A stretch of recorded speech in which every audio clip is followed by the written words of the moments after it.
আমি একদিন রসুল করিমকে দেখেছি তিনি মানুষকে আল্লাহর দিকে ডাকছেন।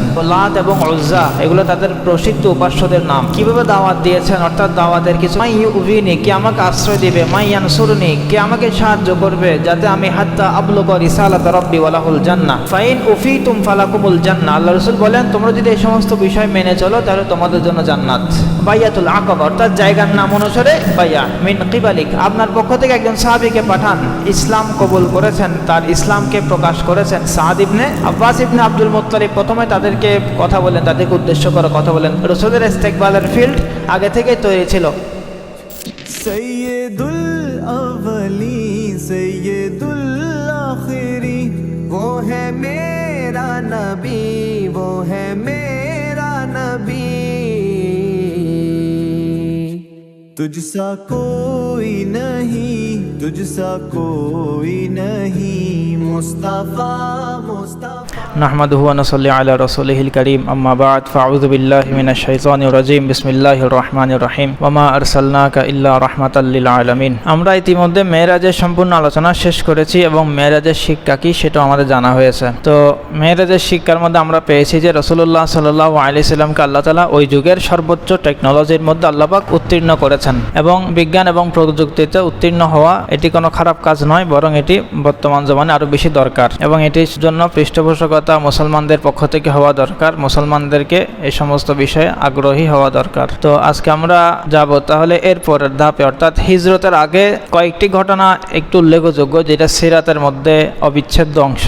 সেটি হলো যে প্রথমে রাসূল করিম সাল্লাল্লাহু আলাইহি সাল্লাম বিভিন্ন তাওয়াফ অর্থাৎ বিভিন্ন জায়গায় ঘুরে ঘুরে বড় বড় জামাতকে দাওয়াত দিতেন। অর্থাৎ যে সমস্ত মদিনা বা ইত্যাদি শহর থেকে মক্কায় মানুষ হজ করতে আসতো, মাওয়াসিম বলা হয়, বিভিন্ন মৌসুমে কোনো মেলায় বা কোনো অনুষ্ঠানে বা হজের মৌসুমে যে সমস্ত মানুষ মদিনা থেকে মক্কায় আসতো তাদেরকে আল্লাহ রাসূল সাল্লাল্লাহু আলাইহি সাল্লাম দ্বীনের দাওয়াত দিত। তো একদিন সেরকম এক সাহাবী বর্ণনা করছেন যে রাআইতু রাসূলুল্লাহি সাল্লাল্লাহু আলাইহি সাল্লাম বিযিল মাজাজ ইয়াতবাউন নাস ফি মানাজিলিহিম ইয়াদউহুম ইলাল্লাহি তাআলা ওয়া ওয়ারাআহু রাজুলুন আহওয়াল। আমি একদিন রাসূল করিমকে দেখেছি যে তিনি মানুষকে আল্লাহর দিকে ডাকছেন, একটি জামাতকে আল্লাহর দিকে ডাকছেন। তো ওই পিছনে রাসূলের পিছনে আরেকজন মানুষ ছিল, সে বলে উঠলো, ইয়া আইয়ুহান নাস লা ইয়াগুররান্নাকুম হাযা দীনাকুম ওয়া দীনা আবাইকুম। তোমাদেরকে এই মানুষ যেন তোমাদেরকে ধোঁকায় ফেলে না দেয় তোমাদের বাপদাদার দ্বীনের সম্পর্কে। পরে জানতে পারলাম যে এই মানুষটা ছিল আবু লাহাব। অর্থাৎ রাসূল দাওয়াত দিচ্ছেন, পিছন থেকে আবু লাহাব কি করতেছে, প্রতিবাদ করছে, মানুষকে বিষ ঢুকিয়ে দিচ্ছে মানুষের মাথায় যে এই ছেলে যেন তোমাদের বাপদাদার দ্বীন থেকে তোমাদেরকে বিরত না রাখে। তো আল্লাহ রাসূল ওই সমস্ত মানুষদেরকে বলছিলেন যে ইয়া আইয়ুহান নাস কুলু লা ইলাহা ইল্লাল্লাহ তুফলিহু, হে মানুষেরা তোমরা আল্লাহ পাকের কালেমা নিয়ে আসো, তাহলে তোমরা সফল কাম হয়ে যাবে। তখন আবু লাহাব চিৎকার করে বলল যে ইন্নাহু সাবিউন কাযিব, সে মিথ্যাবাদী, সে নিজের বাপদাদার ধর্ম ত্যাগ করেছে, সে এটাই চায় যে তোমরা তোমাদের উপাস্যদেরকে ছেড়ে দাও। লাত এবং উজ্জা এগুলো তাদের প্রসিদ্ধ উপাস্যদের নাম, এগুলো যেন তোমরা ছেড়ে দাও, সেটাই মুহাম্মদ চায়, সুতরাং তার কথা নিবে না। তখন হামদান গোত্র থেকে রাসূল করিমের কাছে এক ব্যক্তি এগিয়ে আসলো। কোন গোত্রের কাছ থেকে এগিয়ে আসলো? হামদান। এটা একটু হামদান গোত্র থেকে এক ব্যক্তি এসে রাসূলের কাছে বললেন যে রাসূলের দ্বীন সম্পর্কে জানতে চাইলো। তো রাসূল তাকে দ্বীনের দাওয়াত দিল। তারপরে আল্লাহর হাবিব সাল্লাল্লাহু আলাইহি সাল্লামের কাছে তাকে প্রশ্ন করলেন, তাহলে তুমি তোমার কওমের কাছে গিয়ে অর্থাৎ হামদান গোত্রের কাছে গিয়ে আমার এই দাওয়াত পৌঁছে দিবে। তখন সে সন্তুষ্টির সাথে সে কথাটা গ্রহণ করতে পারলো না, অর্থাৎ একটু সে মনে মনে একটু ভাবলো যে আমার কওম আমাকে কি বলবে, আমার কওম তো আমাকে কোনো মিথ্যা প্রতিপন্ন করবে আমি যদি এখন আল্লাহ রাসূলের দাওয়াত নিয়ে যাই। তখন সে ওই বছর আর যায় নাই। সামনের বছর হজের মৌসুম যখন আসলো তখন হামদান গোত্র থেকে ওই মানুষ তার একটি জামাত নিয়ে রসুলের সামনে হাজির করলো। তখন রসুল তাদেরকে দাওয়াত দিলেন। এটা ছিল কাদের কথা? হামদান গোত্রের কথা। কার কথা? হামদান। এখন আসেন তাহলে আরেক কথা, আল্লাহর হাবিব সাল্লাল্লাহু আলাইহি সাল্লামের কিভাবে দাওয়াত দিয়েছেন, অর্থাৎ দাওয়াতের কিছু কাহিনী। জাবের ইবনে আব্দুল্লাহ। এখন আনসারদের কথা আসবে। আনসার মানে যারা মদিনা থেকে মক্কায় আসতো তাদের কথা। কিছুক্ষণ আগে বলেছিলাম যে মক্কা থেকে মক্কায় আসতো মদিনাবাসী, আনসাররা তখন তো আনসার হয় নাই, এখন আপনাদেরকে বোঝানোর জন্য আনসার বলছি। তো মদিনা থেকে কোথায় আসতো? মক্কায় আসতো হজের মৌসুমে। রাসূল করিম সাল্লাল্লাহু আলাইহি সাল্লাম মক্কায় 10-12 বছর ছিলেন। প্রত্যেক সময় মক্কার মানুষেরা তাকে কষ্ট দিত, এবং এটা জাবের ইবনে আব্দুল্লাহ হাদিস বয়ান করতেছেন, রাওয়ায়াত বর্ণনা করতেছেন যে ওয়াফিল মাওয়াসিম বিমিনা, মিনার মধ্যে কোনো হজের মৌসুমে বড় কোনো অনুষ্ঠানে আল্লাহ রাসূল কিভাবে দাওয়াত দিতেন? মাই ইউভিনি, কে আমাকে আশ্রয় দিবে, মাই ইয়ানসুরনি, কে আমাকে সাহায্য করবে, যাতে আমি হাত্তা আবলুগ রিসালাত রাব্বি ওয়ালাহুল জান্নাহ, যাতে আমি আমার প্রতিপালকের সংবাদ যেন তাদেরকে পৌঁছে দিতে পারি, আর যে আমাকে এই সাহায্যটুকু করবে তার জন্য জান্নাত ওয়াজিব হবে। তো তখন কিছু মানুষ আল্লাহ রাসূল সাল্লাল্লাহু আলাইহি সাল্লামের কাছে আসলো, তাকে আশ্রয় দিল, এবং আস্তে আস্তে মদিনার মধ্যে ইসলাম ছড়াইলো। মানে প্রথম তো কিছু মানুষ, মদিনার মানুষ ইসলাম কবুল করলো আনসারদের থেকে, পরে আস্তে আস্তে তাদের মধ্যে ইসলাম ছড়াইলো। এখন আমরা চলে আসি যে ঘটনার দিকে, আমাদের আজকে মূল ফোকাস। এগুলো ছিল সূচনা, অর্থাৎ আল্লাহ রাসূল কিভাবে মেরাজের পরের সময়গুলোতে সমবেত মানুষকে বিভিন্ন হজের মৌসুমে এবং বিভিন্ন অনুষ্ঠানে মানুষকে দাওয়াত দিতেন, সেই বিষয়ে কথা। এখন 2টি বায়াতের কথা আমরা আলোচনা করব। যে বায়াতটা, 2টি বায়াত হয়েছিল হিজরতের আগে। কাদের সাথে হয়েছিল? আনসারদের সাথে। মদিনায় 2টি গোত্র থাকতো ইহুদিদের, একটা হলো আউস আর একটা খাজরাজ। একটা কি? আউস আর একটা খাজরাজ। এই দুটো মদিনার ইহুদি গোত্র, ইহুদি সম্প্রদায়। তারা মক্কায় আসতো হজ পালন করতে। তো এই হজ পালন করার সময় আল্লাহর হাবিব তাদেরকে দাওয়াত দিয়েছিলেন, এবং তাদের কিছু মানুষের সাথে হাতে বায়াত গ্রহণ করেছেন, মানে ইসলামের বায়াত গ্রহণ করেছেন। তো এই এটাকে বলে বাইয়াতুল আকবা আল উলা ওয়াস সানিয়া, অর্থাৎ যেটা প্রথম বায়াত সেটাকে বলা হয় বাইয়াতুল আকবা আল উলা, যেটা দ্বিতীয় বায়াত সেটা বলা হয় বাইয়াতুল আকবা আস সানিয়া। তো বাইয়াতুল আকবা আল উলা যেটা হয়েছিল, 12 জন মানুষ নিয়ে বাইয়াতুল আকবা আল উলা হয়েছিল। কয়জন মানুষ ছিল? 12 জন। খাজরাজ থেকে 10 জন ছিল, আর 2 জন ছিল আউস থেকে। খাজরাজ থেকে কয়জন ছিল? 10 জন, আর 2 জন আউস থেকে। তাহলে মোট কয়জন হলো? 12 জন। এই 12 জন মিলে বাইয়াতুল আকবা আল উলাতে তারা অংশগ্রহণ করলো, এবং তারা ইসলামের পতাকা নিচে আশ্রয় নিল। বায়াতের মধ্যে উবাদা ইবনে সামিত রাদিয়াল্লাহু আনহু হাদিস বর্ণনা করতেছেন বায়াতটা কেমন হয়েছিল, অর্থাৎ বায়াতের মধ্যে কি কি বিষয় নিয়ে আল্লাহ রাসূল বায়াত গ্রহণ করেছেন। উবাদা ইবনে সামিত বলেন যে কুনতু ফিমান হাদারা আল আকবা আল উলা, আমি আকবা উলার মধ্যে শামিল ছিলাম। ওয়া কুননা 12 রাজুলান, আমরা 12 জন মানুষ ছিলাম। ফাবায়ানা রাসূলুল্লাহ সাল্লাল্লাহু আলাইহি সাল্লাম আলা বাইআতিন নিসা, আমরা রাসূলের হাতে বায়াত গ্রহণ করলাম। বাইআতুন নিসা যেরকম হয়েছিল সেরকম। বাইআতুন নিসা হলো কিছু মহিলা এসে আল্লাহ রাসূলের হাতে বায়াত করেছিল। তো রাসূল করিম তাদের সাথে বায়াত করেছিলেন, অর্থাৎ মহিলারা আল্লাহ রাসূলের হাতে বায়াত করেছিলেন। সে বায়াতের মধ্যে রাসূল করিম তাদের থেকে শপথ নিয়েছেন, তোমরা জেনা করবে না, তোমরা চুরি করবে না, এরকম ভাবে মিথ্যা অপবাদ কারোর সামনে লাগাবে না, কারো ব্যাপারে কারোকে কতল করবে না, এই সমস্ত বিষয়। এটাকে বলে বাইয়াতুন নিসা, যেটা কোরআনের মধ্যে আসছে। কোরআনের মধ্যে কি আসছে। তো এই বাইয়াতুন নিসার মধ্যে যে সমস্ত পয়েন্ট ছিল, এই সমস্ত পয়েন্টই কোথায় ছিল? বাইয়াতুল আকবা আল উলার মধ্যে ছিল। সেখানে কি ছিল? আলা আল্লাহ নুশরিকা বিল্লাহি শাইআন, আমরা আল্লাহর সাথে কাউকে শরীক করব না। ওয়ালা নাসরিক, আমরা চুরি করব না। ওয়ালা নাজনি ওয়ালা নাকতুল আওলাদানা ওয়ালা নাতি বিবুহতানিন মিন বাইনি আইদিনা ওয়া আরজুলিনা, অর্থাৎ আমরা কারোকে অপবাদও দিব না, এবং আমাদের নিজেদের সন্তানদেরকে কতলও করব না। জাহিলি যুগে সন্তান কতল করতো কিনা মানুষ। তারপরে আমরা জেনা বিচার করব না, চুরি করব না, আমরা আল্লাহর সাথে কাউকে শিরিক করব না। ফাইন উফিতুম ফালাকুমুল জান্নাহ, আল্লাহ রাসূল বলেন তোমরা যদি এই সমস্ত বিষয় মেনে চলো তাহলে তোমাদের জন্য জান্নাত। এটা ছিল বাইয়াতুল আকবার মূল বক্তব্য। এই বাইয়াতুল আকবার পরবর্তী বছরে, অর্থাৎ এই 12 জন মানুষ ছিল না, এই 12 জন মানুষকে বলা হয়েছিল তোমরা তোমাদের স্থানে ফিরে যাও, অর্থাৎ মদিনায় ফিরে যাও। আগামী বছর আরো সংখ্যা মানুষ বেশি করে নিয়ে আসবে, আবার তোমাদের সাথে কি হবে? দেখা হবে। তো এই 12 জন আল্লাহ রাসূলের কথা মতে বায়াত গ্রহণ করে মদিনায় ফিরে গেল। তারা আল্লাহ রাসূলের হাতে মুসলমান হলো, ইসলাম কবুল করলো। এরপর পরবর্তী বছর, এটা ছিল নবুয়তের 11তম বছর। নবুয়তের কততম বছর? 11তম বছর। তাহলে বাইয়াতুল আকবা আল উলা কোন বছরে হয়েছিল? নবুয়তের 11তম বছরে।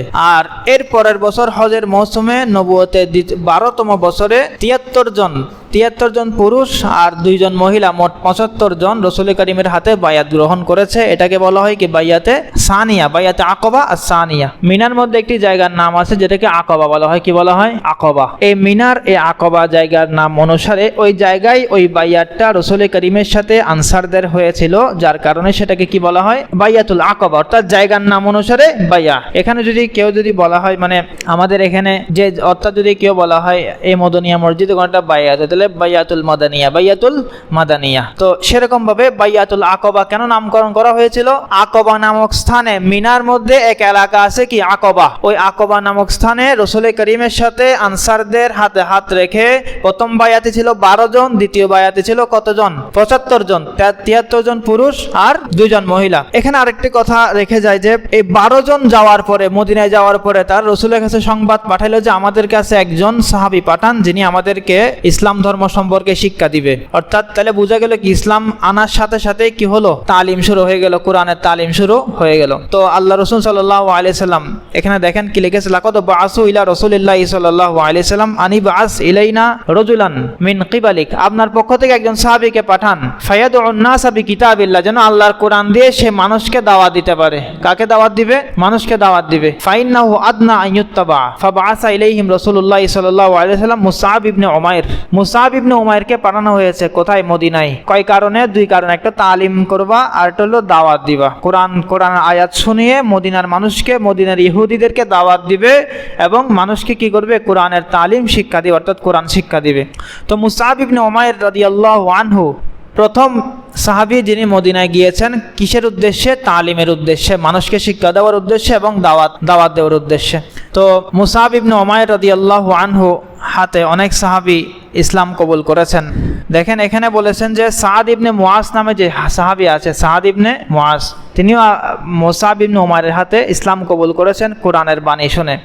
যখন সাদ ইবনে মুআজ এসেছিল মুসআব ইবনে উমাইরের কাছে, তখন মুসআব ইবনে উমাইর আয়াত তেলাওয়াত করলো, হামিম ওয়াল কিতাবিল মুবিন ইন্না জাআলনাহু কুরআনান আরাবিয়্যান লাআল্লাকুম তাকিলুন। তখন সাদ ইবনে মুআজ বলল যে মা আসমাউ ইল্লা মা আরিফু, মানে যেটা জানি সেটাই শুনলাম, অর্থাৎ এটা সত্য বাণী, এটা কোনো মিথ্যা বাণী হতে পারে না। তো এই আয়াত শুনে ইসলাম কবুল করেছেন, তার ইসলামকে প্রকাশ করেছেন সাদ ইবনে মুআজ রাদিয়াল্লাহু আনহু। তাহলে মদিনায় পাঠানো হয়েছে মুসআব ইবনে উমাইরকে। কোন বায়াতের পরে? প্রথম বায়াতের পরে।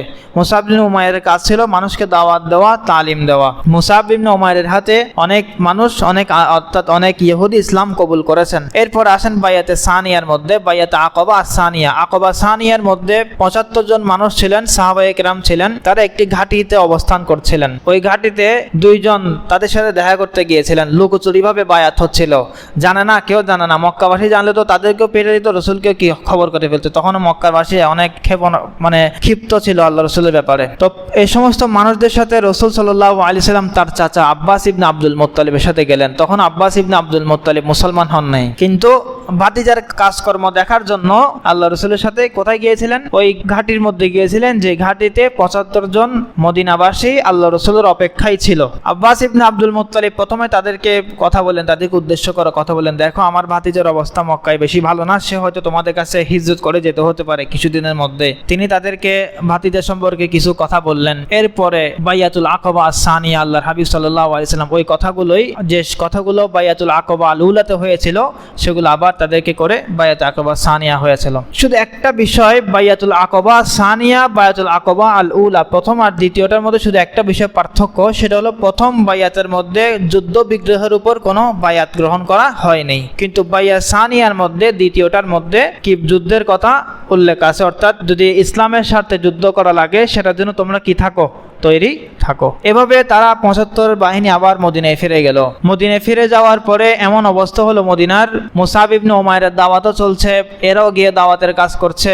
বলে যে মদিনার এমন কোনো ঘর ছিল না যেখানে কোনো না কোনো মুসলমান অবশিষ্ট ছিল, অর্থাৎ প্রত্যেক ঘরে ঘরে মুসলমান হয়ে গেছিল মদিনায়, প্রত্যেক ঘরে ঘরে কি হয়ে গেছিল? মুসলমান। কে যাওয়ার আগে, রসুলের হিজরতের আগে মদিনার মধ্যে ফিল্ড তৈরি, রসুলের ইস্তেকবালের ফিল্ড আগে থেকেই তৈরি ছিল। কাদের মাধ্যমে? এই বাইয়াতুল আকবা আস-সানিয়া এবং বাইয়াতুল আকবা উলার প্রভাবে। অর্থাৎ আগে রসুল ফিল্ড তৈরি করেছেন, কারণ আমি জানি আমার ওখানে হিজরত করা লাগবে, আমি আগে সেখানে গিয়ে তাদেরকে কি করি। তো এটা ছিল রসুলের স্ট্র্যাটেজি, অর্থাৎ রসুল প্ল্যান করে করে কাজ করতেন, মানে সুদূর পরিকল্পনা। যে জায়গায় তিনি যাবেন ওই জায়গার মানুষদেরকে আগে নিজের ভক্ত বানিয়েছেন ভালো করে, যাতে সেখানে গিয়ে আমার কোনো ইস্তেকবাল হয়, আমার সংবর্ধনা হয়, আমার যেন কোনো প্রকার যে কষ্ট মক্কাবাসী আমাকে দিয়েছেন সে কষ্ট আবার মদিনায় গিয়ে যেন না করতে হয়। তো প্রথমে 12 জন এরা গিয়ে প্রচার করেছে, মুসআব ইবনে উমাইর তাদের সাথে ছিল। এরপর 75 জন তারা গিয়ে প্রচার করেছে। তো তাদের বক্তব্য হলো, এক সাহাবী, উনি আনসারি সাহাবী, উনি পরবর্তী হাদিস বয়ান করছেন যে আল্লাহ রসুলের এই বাহিনীর কারণে 75 জনের এই ক্ষুদ্র বাহিনীর কারণে মদিনার প্রত্যেকটা ইহুদি ঘরে, প্রত্যেকটা ঘর মুসলমান দ্বারা ভর্তি হয়ে গেল, প্রত্যেকটা ঘরে মুসলমান পাওয়া যেত। তো এই ছিল বায়াতুল আকবা সানিয়ার প্রভাব, অর্থাৎ হিজরতের সূচনা হলো, হিজরতের প্রথম পদক্ষেপ ছিল এই দুই বায়াত। হিজরতের প্রথম পদক্ষেপ কি ছিল?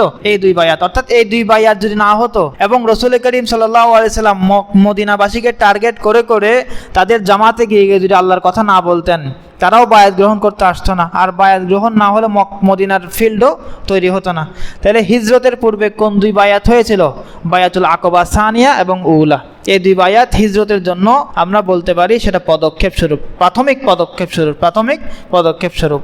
এরপর আসবে হিজরতের ওয়াকিয়া, অর্থাৎ রাসূল করিম সাল্লাল্লাহু আলাইহি সাল্লাম মক্কা থেকে মদিনায় হিজরত করে গেছেন কততম বছরে? নবুয়তের 13তম বছর, অর্থাৎ 13 বছর মক্কায় আর 10 বছর কোথায়? মদিনায়। তাহলে বায়াতুল আকবা উলা হয়েছিল 11তম বছরে, আর 12তম বছরে 1 বছর পরে ওই 12 জনকে বলেছিল তোমরা আগামী বছর আরেকটি বড় জামাত তোমাদের তশকিল করে নিয়ে আসবে, তাদেরকে আমি বায়াত করাবো। তাহলে 75 জন হলো 12তম বছরে। এর পরের বছরই অর্থাৎ মাঝখানে আল্লাহর হাবিব সাল্লাল্লাহু আলাইহি সাল্লাম হিজরত করে চলে গিয়েছিলেন। দেখেন হিজরতের ঘটনা বলার আগে হিজরতের ঘটনা সম্পর্কে অনেক কিছু বিভ্রান্ত কিছু কথাবার্তা, যেরকম রসুলের জন্ম নিয়ে কিছু কথাবার্তা বর্ণিত ছিল কিনা, যেগুলো আপনারা সহিহ হাদিস কোনটা কোনটা দঈফ জিদ্দান সেগুলো আপনারা বুঝতে পেরেছেন। এখন কোথাও যদি আপনারা শুনেন আপনারা বিভ্রান্ত না হওয়ার সম্ভাবনা বেশি। এবং এমনইভাবে হিজরত সম্পর্কে, অর্থাৎ মদিনা থেকে মক্কা থেকে মদিনা যে হিজরত করে গিয়েছেন এই সম্পর্কে অনেক অদ্ভুত কিছু রেওয়ায়েত আছে, যেগুলো আমি বলে দিব কালকে ইনশাল্লাহ আপনাদেরকে, এবং সহি কোনটা সেটাও বলে দিব।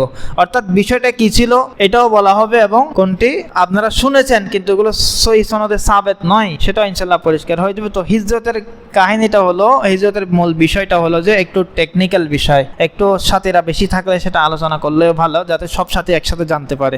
আজকে সাথীরা অনেক কম এসেছে। তো গতকালকে যে আমরা আলোচনা করেছিলাম মেরাজের বিষয়ে, সেটা ছিল এক প্রকার টেকনিক্যাল, অর্থাৎ সেটা বিজ্ঞান দিয়ে মেরাজকে বোঝা। আর যেটা হিজরতের ওয়াকিয়া সেটা রেওয়ায়াত, অর্থাৎ সনদ, অর্থাৎ বর্ণনার মধ্যে কিছু সমস্যা থাকার কারণে এটা একটু মন দিয়ে শোনা দরকার, সবারই শোনা দরকার। কারণ হিজরতের ঘটনা আপনারা কবুতরের ডিম অনেক কিছু শুনেছেন কিনা, তো কবুতরের ডিম ওগুলো সবগুলোর ওয়াজাহাত, সবগুলোর পরিষ্কার বিবরণ সবার সামনে আসা দরকার, ঠিক আছে না কথা? তো যাতে এই সমস্ত ঘটনা আমরা যতটুকু আমাদের কাছে পৌঁছেছে নির্ভরযোগ্য সূত্রে এতটুকু আমরা বলতে পারি। তো ইনশাল্লাহ সেই বিষয়ে কালকে আলোচনা হবে। কারো যদি কোনো প্রশ্ন থাকে প্রশ্ন করতে পারেন।